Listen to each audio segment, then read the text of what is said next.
ഇതാണ് മുഗളായി. നല്ലൊരു ബംഗ്ലാദേശി ഡിഷാണ് കേട്ടോ. നല്ല ചിക്കൻ്റെ ഗ്രേവിയിലൊക്കെ മുക്കിയിട്ടാണ് ഇത് കഴിക്കണത്. 200 ഫിൽസേ ഉള്ളൂ. ഇത് ദാൽമുരി, ബംഗ്ലാദേശികളുടെ ഒരു ഈവനിങ് സ്നാക്കാണ്.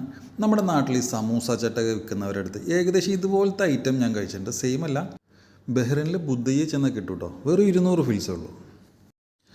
ഹലോ ഗൈസ്, എന്നെ അറിയില്ലേ? അജ്മലാണ്, ബഹ്റൈനിൽ നിന്നാണ് കേട്ടോ. ഞാൻ എൻ്റെ കൂടെ ജോലി ചെയ്യുന്ന അൻവർ ഭായിനെ കാണാൻ ഒന്ന് ബുദ്ധയ്യ വരെ പോയിട്ടോ. മൂപ്പര് അവിടെ താമസം. അപ്പോൾ മൂപ്പരൊരു കൂട്ടുകാരിയെ കൂട്ടിയിട്ട് ഞങ്ങൾ വൈകുന്നേരം ഒന്ന് നടക്കാനിറങ്ങി. അങ്ങനെയാണ് ഞങ്ങൾ ബുദ്ധയ്യയിലുള്ള റൈസ് ആൻഡ് മീറ്റ് എന്ന് പറയുന്ന ഒരു ബംഗ്ലാദേശി റെസ്റ്റോറൻറ്റിൽ ചെന്നത്. ഞാൻ ആദ്യമായിട്ടാണ് ഒരു ബംഗാളി റെസ്റ്റോറൻറ്റിൽ വരുന്നത് കേട്ടോ. അതുകൊണ്ട് തന്നെ എനിക്ക് ഐറ്റംസിൻ്റെ പേരൊന്നും അറിയില്ലായിരുന്നു. അങ്ങനെ അൻവർ ഭായ് മുഗളായി എന്ന് പറയുന്നൊരു ഐറ്റം ഓർഡർ ചെയ്തിട്ടാണ്. അതിൻ്റെ കൂടെ നല്ലൊരു അടിപൊളി ചിക്കൻ്റെ ഗ്രേവിയും കൂടെ കിട്ടും. നമ്മൾ അതിനകത്ത് ഇങ്ങനെ മുക്കിയിട്ടാണ് അത് കഴിക്കുന്നത്. നല്ല സൂപ്പറായിട്ടാണ്, എനിക്കിഷ്ടപ്പെട്ടു. 4 പീസ് ഉണ്ടാവും. വെറും 200 ഫിൽസേ ഉള്ളൂ കേട്ടോ. അകത്ത് വെജിറ്റബിൾസൊക്കെ വെച്ചിട്ട് അടിപൊളിയാണ്.